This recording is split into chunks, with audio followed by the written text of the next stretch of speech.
ಯಾವ ತರಕಾರಿಗಳನ್ನು ಹೆಚ್ಚಾಗಿ ಸೇವಿಸಿದರೆ ದೇಹದ ಆರೋಗ್ಯಕ್ಕೆ ಒಳ್ಳೆಯದು ಅನ್ನೋದು ತುಂಬಾ ಮುಖ್ಯ. ಅನೇಕರು ಫೈಬರ್ ಅಂಶವಿರುವ ತರಕಾರಿಗಳನ್ನು ಹೆಚ್ಚಾಗಿ ಸೇವಿಸಬೇಕು ಅಂತ ಹೇಳುವುದನ್ನು ನಾವೆಲ್ಲ ಕೇಳಿರುತ್ತೇವೆ. ಅಂತಹ ತರಕಾರಿಗಳ ಬಗ್ಗೆ ತಿಳಿದುಕೊಳ್ಳೋಣ ಬನ್ನಿ. ಸಾಮಾನ್ಯವಾಗಿ ಜನರಲ್ಲಿ ಯಾವ ತರಕಾರಿಗಳನ್ನು ಹೆಚ್ಚಾಗಿ ಸೇವಿಸಿದರೆ ದೇಹದ ಆರೋಗ್ಯಕ್ಕೆ ಒಳ್ಳೆಯದು ಅನ್ನೋ ಸಂದೇಹಗಳಿರುತ್ತವೆ.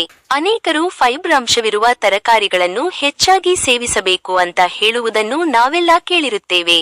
ಹೌದು, ಫೈಬರ್ ಅಂಶ ಹೆಚ್ಚಿರುವ ತರಕಾರಿಗಳನ್ನು ಸೇವಿಸುವುದರಿಂದ ಜೀರ್ಣಕ್ರಿಯೆ, ಕರುಳಿನ ಆರೋಗ್ಯ, ಅಧಿಕ ರಕ್ತದೊತ್ತಡ ಮತ್ತು ರಕ್ತದಲ್ಲಿನ ಸಕ್ಕರೆಯ ಮಟ್ಟವನ್ನು ಸಮತೋಲನದಿಂದ ಕಾಪಾಡಿಕೊಳ್ಳಲು ಮತ್ತು ದೇಹದ ಆರೋಗ್ಯವನ್ನು ಒಟ್ಟಾರೆಯಾಗಿ ಕಾಪಾಡಿಕೊಳ್ಳಲು ಈ ತರಕಾರಿಗಳು ಸಹಾಯ ಮಾಡುತ್ತವೆ. 1 ಕೋಸುಗಡ್ಡೆ 100 ಗ್ರಾಂ ಕೋಸುಗಡ್ಡೆಯಲ್ಲಿ 2.6 ಗ್ರಾಂ ಫೈಬರ್ ಅಂಶವಿರುತ್ತದೆ ಅಂತ ಪೌಷ್ಟಿಕ ತಜ್ಞರು ಹೇಳುತ್ತಾರೆ. ಈ ಫೈಬರ್ ಭರಿತ ತರಕಾರಿಯು ಜೀರ್ಣಕ್ರಿಯೆಗೆ ಸಹಾಯ ಮಾಡುತ್ತದೆ ಮತ್ತು ಕರುಳಿನ ಆರೋಗ್ಯವನ್ನು ಕಾಪಾಡುತ್ತದೆ. ಇದು ಉರಿಯೂತವನ್ನು ಸಹ ಕಡಿಮೆ ಮಾಡುತ್ತದೆ ಮತ್ತು ದೇಹದ ತೂಕವನ್ನು ಕಳೆದುಕೊಳ್ಳುವ ಪ್ರಕ್ರಿಯೆಗೆ ತುಂಬಾನೇ ಸಹಾಯಕವಾಗಿರುತ್ತದೆ ಅಂತ ಹೇಳಬಹುದು. ಇದು ಉತ್ಕರ್ಷಣ ನಿರೋಧಕ ಮತ್ತು ವಿಟಮಿನ್ ಸಿ ಅಂಶವನ್ನು ಹೊಂದಿರುವುದರಿಂದ ದೇಹದ ತೂಕವನ್ನು ಕಡಿಮೆ ಮಾಡಿಕೊಳ್ಳಲು ಇದು ಸಹಾಯ ಮಾಡುತ್ತದೆ. 2 ಕ್ಯಾರೆಟ್ 100 ಗ್ರಾಂ ಕ್ಯಾರೆಟ್ ಸೇವಿಸಿದರೆ ಅದರಲ್ಲಿ ನೀವು 2.6 ಗ್ರಾಂನಷ್ಟು ಫೈಬರ್ ಅಂಶವನ್ನು ಸೇವಿಸಿದಂತೆ ಅಂತ ಪೌಷ್ಟಿಕ ತಜ್ಞರು ಹೇಳುತ್ತಾರೆ. ಫೈಬರ್ ಭರಿತವಾಗಿರುವ ಈ ತರಕಾರಿ ಕಣ್ಣಿನ ಆರೋಗ್ಯ, ಜೀರ್ಣಕ್ರಿಯೆ ಮತ್ತು ಕರುಳಿನ ಆರೋಗ್ಯವನ್ನು ಕಾಪಾಡಿಕೊಳ್ಳಲು ತುಂಬಾನೇ ಸಹಾಯ ಮಾಡುತ್ತದೆ. ಇದರಲ್ಲಿರುವ ಬೆಟಾ ಕೆರೋಟಿನ್ ಅಂಶವು ಕರುಳಿನ ಆರೋಗ್ಯವನ್ನು ವೃದ್ಧಿಸುವುದರ ಜೊತೆಗೆ ರೋಗನಿರೋಧಕ ಶಕ್ತಿಯನ್ನು ಸಹ ಹೆಚ್ಚಿಸುತ್ತದೆ. 3 ಪಾಲಕ್ ಸೊಪ್ಪು ದೇಹದ ಆರೋಗ್ಯಕ್ಕೆ ತುಂಬಾನೇ ಒಳ್ಳೆಯದಂತೆ.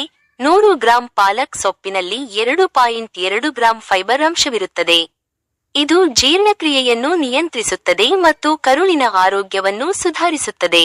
ಈ ಹಸಿರು ಸೊಪ್ಪು ವಿಟಮಿನ್, ಮಿನರಲ್ಸ್ ಮತ್ತು ಉತ್ಕರ್ಷಣ ನಿರೋಧಕವನ್ನು ಹೊಂದಿರುವುದರಿಂದ ರಕ್ತದಲ್ಲಿನ ಸಕ್ಕರೆಯ ಮಟ್ಟವನ್ನು ಇದು ನಿಯಂತ್ರಣದಲ್ಲಿಡುತ್ತದೆ. 4 ಸಿಹಿ ಆಲೂಗಡ್ಡೆ ಸಹ ಪಾಲಕ್ ಸೊಪ್ಪಿನಂತೆಯೇ ಜೀರ್ಣಕ್ರಿಯೆಯನ್ನು ನಿಯಂತ್ರಿಸುವುದರೊಂದಿಗೆ ಕರುಳಿನ ಆರೋಗ್ಯವನ್ನು ಕಾಪಾಡಿಕೊಳ್ಳಲು ಸಹಾಯ ಮಾಡುತ್ತದೆ. 100 ಗ್ರಾಂ ಸಿಹಿ ಆಲೂಗಡ್ಡೆಯಲ್ಲಿ 3 ಗ್ರಾಂ ಫೈಬರ್ ಅಂಶ ಇರುತ್ತದೆ. ವಿಟಮಿನ್ ಎಯನ್ನು ಒದಗಿಸುವುದರ ಜೊತೆಗೆ ಇದು ರಕ್ತದಲ್ಲಿನ ಸಕ್ಕರೆಯ ಮಟ್ಟವನ್ನು ಕಾಪಾಡುತ್ತದೆ. ಇದು ಪೊಟ್ಯಾಷಿಯಂ ಮತ್ತು ಉತ್ಕರ್ಷಣ ನಿರೋಧಕಗಳಿಂದ ಸಮೃದ್ಧವಾಗಿದ್ದು, ಇದು ರೋಗ ನಿರೋಧಕ ಶಕ್ತಿಯನ್ನು ಹೆಚ್ಚು ಮಾಡುತ್ತದೆ ಮತ್ತು ಚರ್ಮದ ಆರೋಗ್ಯವನ್ನು ಸಹ ಚೆನ್ನಾಗಿರಿಸುತ್ತದೆ.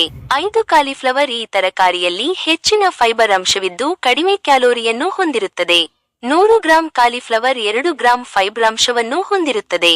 ಈ ತರಕಾರಿ ಹೊಟ್ಟೆಯನ್ನು ತುಂಬಿಸಿಡುತ್ತದೆ ಮತ್ತು ದೇಹದ ತೂಕವನ್ನು ಕಡಿಮೆ ಮಾಡಿಕೊಳ್ಳಲು ಇದು ಸಹಾಯ ಮಾಡುತ್ತದೆ. ಈ ತರಕಾರಿ ವಿಟಮಿನ್ ಸಿ ಮತ್ತು ಉತ್ಕರ್ಷಣ ನಿರೋಧಕವನ್ನು ಹೊಂದಿದ್ದು ದೇಹದಲ್ಲಿ ರೋಗನಿರೋಧಕ ಶಕ್ತಿಯನ್ನು ಹೆಚ್ಚಿಸುತ್ತದೆ. 6 ಆರ್ಟಿಚೋಕ್ ಈ ತರಕಾರಿಯಲ್ಲಿ ಅತಿ ಹೆಚ್ಚು ಫೈಬರ್ ಅಂಶವಿರುತ್ತದೆ ಅಂತೆ. 100 ಗ್ರಾಂ ಆರ್ಟಿಚೋಕ್ 5.4 ಗ್ರಾಂನಷ್ಟು ಫೈಬರ್ ಅಂಶವನ್ನು ಹೊಂದಿರುತ್ತದೆ. ಅಂತೆ ಇದು ಜೀರ್ಣಕ್ರಿಯೆಯನ್ನು ಸುಧಾರಿಸುವುದರೊಂದಿಗೆ ದೇಹದಲ್ಲಿರುವ ಕೆಟ್ಟ ಕೊಲೆಸ್ಟ್ರಾಲ್ ಅನ್ನು ಇದು ಕಡಿಮೆ ಮಾಡುತ್ತದೆ ಅಂತೆ. ಇದು ಕರುಳಿನ ಆರೋಗ್ಯವನ್ನು ಕಾಪಾಡುವುದರೊಂದಿಗೆ ದೇಹದ ಸಮತೋಲನವನ್ನು ಕಾಪಾಡಲು ಸಹಾಯ ಮಾಡುತ್ತದೆ. 7 ಬ್ರಸೆಲ್ಸ್ ಮೊಗ್ಗುಗಳು ಸಹ ಉತ್ತಮ ಪ್ರಮಾಣದ ಫೈಬರ್ ಅಂಶವನ್ನು ಹೊಂದಿರುತ್ತದೆ. 100 ಗ್ರಾಂ ಬ್ರಸೆಲ್ಸ್ ಮೊಗ್ಗುಗಳಲ್ಲಿ 3.8 ಗ್ರಾಂ ಫೈಬರ್ ಅಂಶವನ್ನು ಹೊಂದಿರುತ್ತದೆ.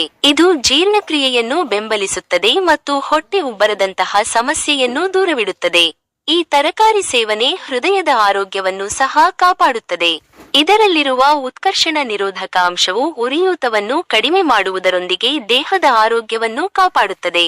8 ಬಟಾಣಿ ಹೆಚ್ಚಿನ ಫೈಬರ್ ಅಂಶವನ್ನು ಹೊಂದಿರುವ ಬಟಾಣಿ ಜೀರ್ಣಕ್ರಿಯೆಯನ್ನು ಸುಧಾರಿಸುವುದಲ್ಲದೆ ರಕ್ತದಲ್ಲಿನ ಸಕ್ಕರೆ ಮಟ್ಟವನ್ನು ಇದು ನಿಯಂತ್ರಣದಲ್ಲಿಟ್ಟುಕೊಳ್ಳಲು ಸಹಾಯ ಮಾಡುತ್ತದೆ.